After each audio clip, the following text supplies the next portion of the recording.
Bonjour, dans le cadre de nos corrigés d'examen, aujourd'hui nous allons corriger l'examen de 2017-2018 d'analyse SNPCS2 et notamment l'exercice numéro 1 que vous avez devant vous épinglé.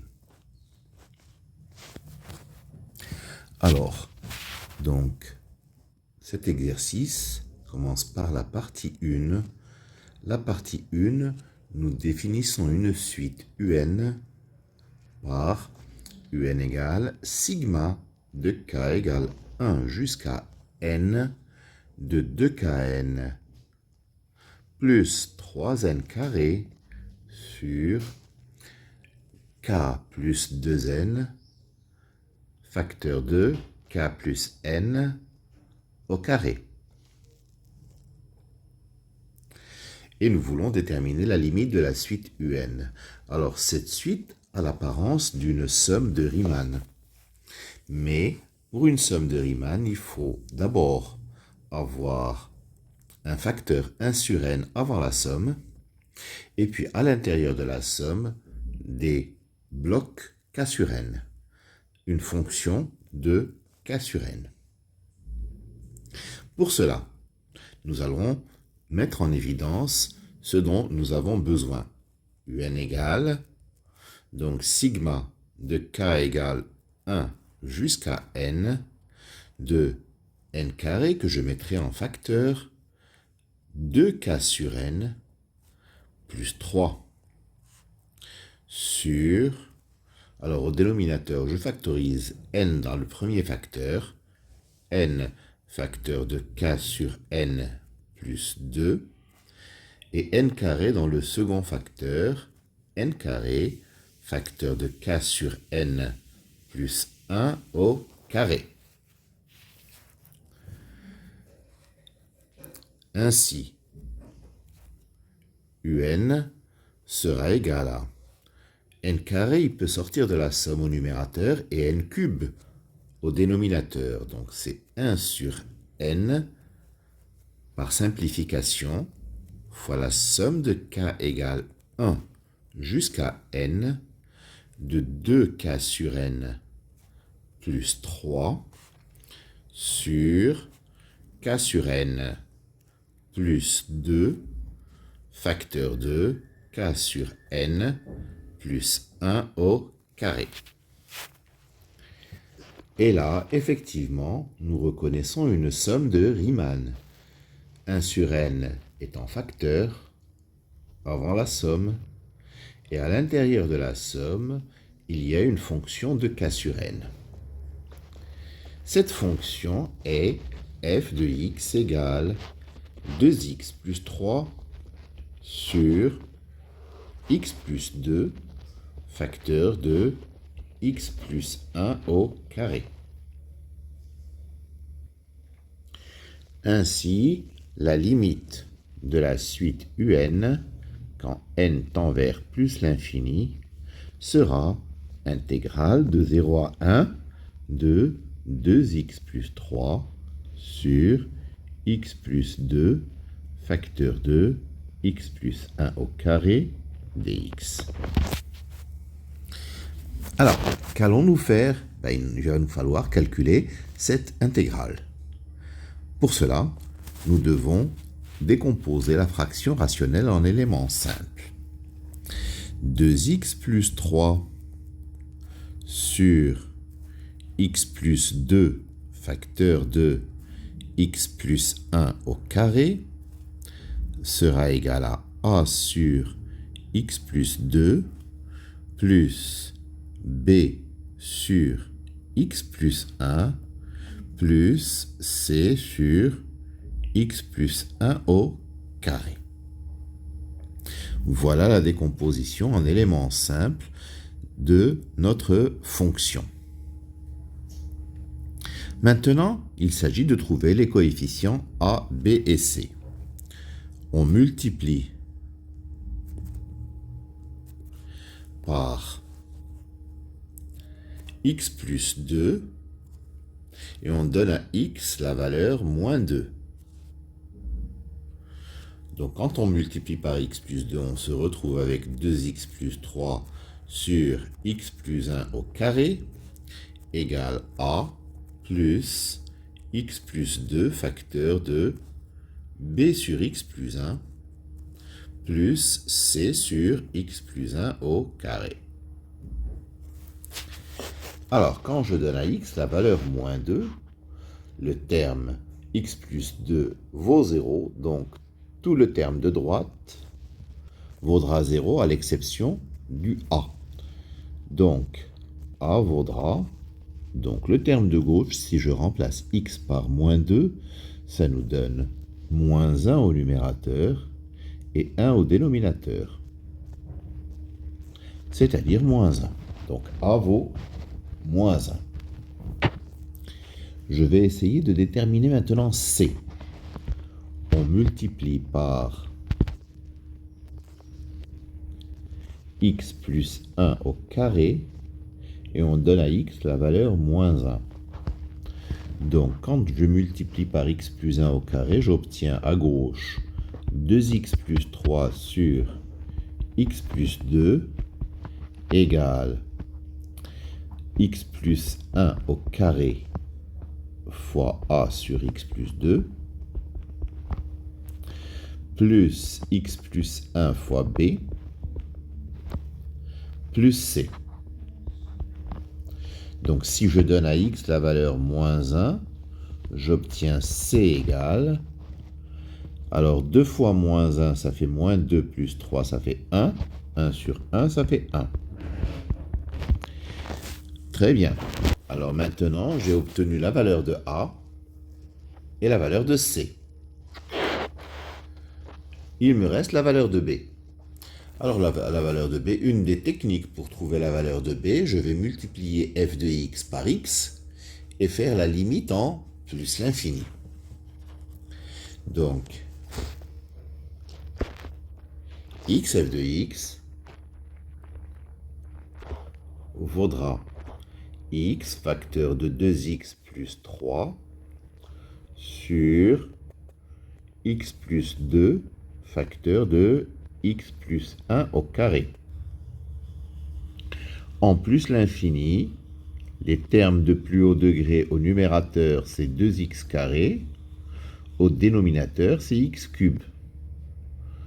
C'est-à-dire 2 sur x qui tend vers 0 lorsque x tend vers plus l'infini. Et donc, la quantité décomposée, quand je la multiplie par x, j'obtiens x fois a sur x plus 1 plus x fois b sur, x plus 2 plus x fois b sur x plus 1 plus x fois c sur x plus 1 au carré. Alors, ce premier terme, il tend vers a, parce que x sur x, ça fait 1. Ce second terme, il tend vers b, pour la même raison. Et ce troisième terme, il tend vers 0, parce que nous aurons x sur x carré, qui donc va donner 0 en limite.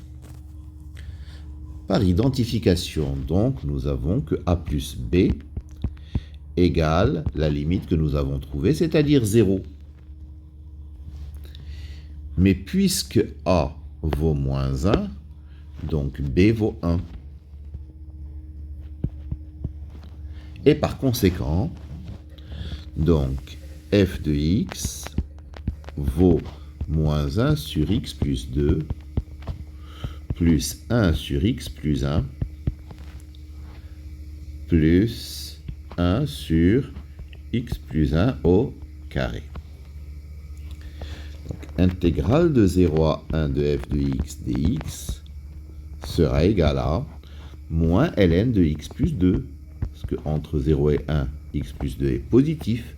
Sinon, on aurait mis une valeur absolue. Plus ln de x plus 1 moins 1 sur x plus 1. Le tout, bien entendu, à prendre entre 0 et 1.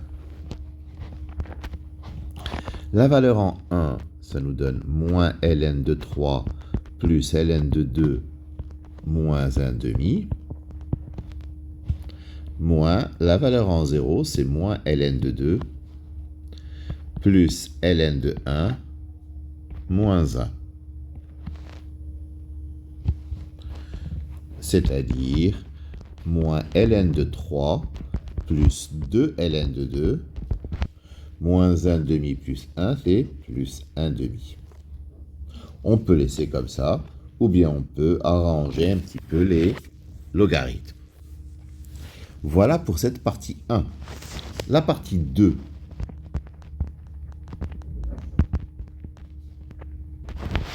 La partie 2, on considère donc la fonction f définie sur l'intervalle i égale à 0 plus l'infini par f de x égale intégrale de 1 sur x à x de ln de t sur 1 plus t carré dt.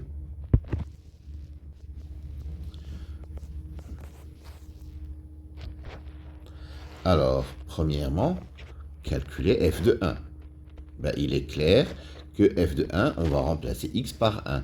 La fonction qui a t associe ln de t sur 1 plus t carré est continue sur r étoile plus sur i. Donc elle admet une primitive. Bien entendu, pour calculer f de 1, il suffit de remplacer x par 1 donc dans l'expression. Donc ça nous donne intégrale de 1 à 1 de ln de t sur 1 plus t carré dt. Et cette intégrale, bien entendu, elle vaut 0. Alors, puisque la fonction dont on a parlé t donne ln de t sur 1 plus t carré est continue, cette fonction, on va l'appeler petit f. Petit f admet donc une primitive.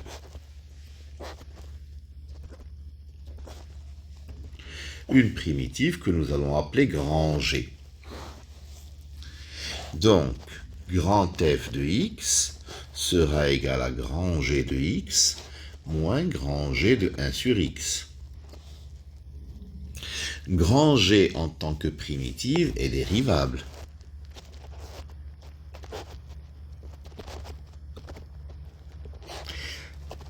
Les fonctions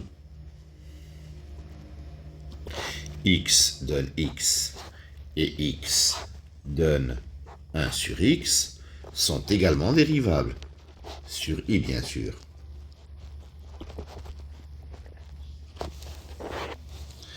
Donc, f est dérivable.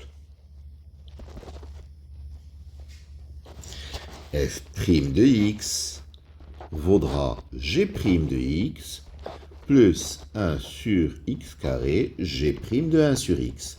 Dérivation des fonctions composées. G' de x, c'est petit f de x, plus 1 sur x carré, petit f de 1 sur x.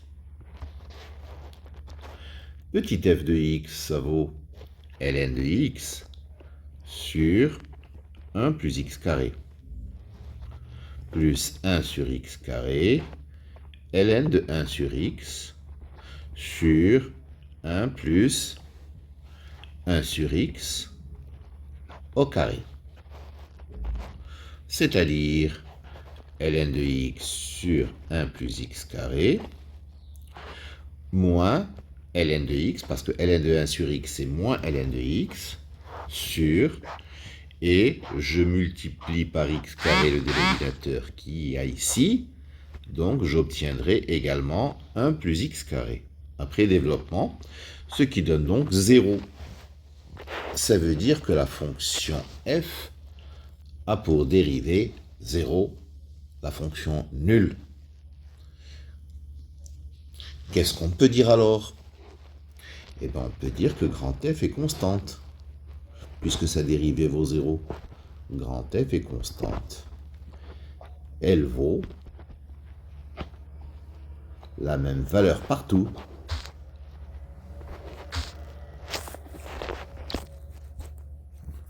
Alors, je vais y arriver.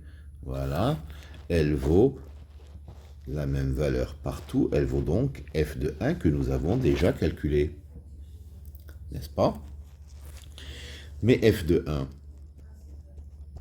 c'est égal à 0. Donc, f de x est égal à 0, quel que soit x appartenant à i. Et en particulier, a vaut grand F de 17 fois 10 puissance 19. F de 17 fois 10 puissance 19, il vaut la même chose que f de x pour tout x, c'est-à-dire vaudra 0 aussi. Et nous avons terminé notre exercice numéro 1. Merci pour votre attention.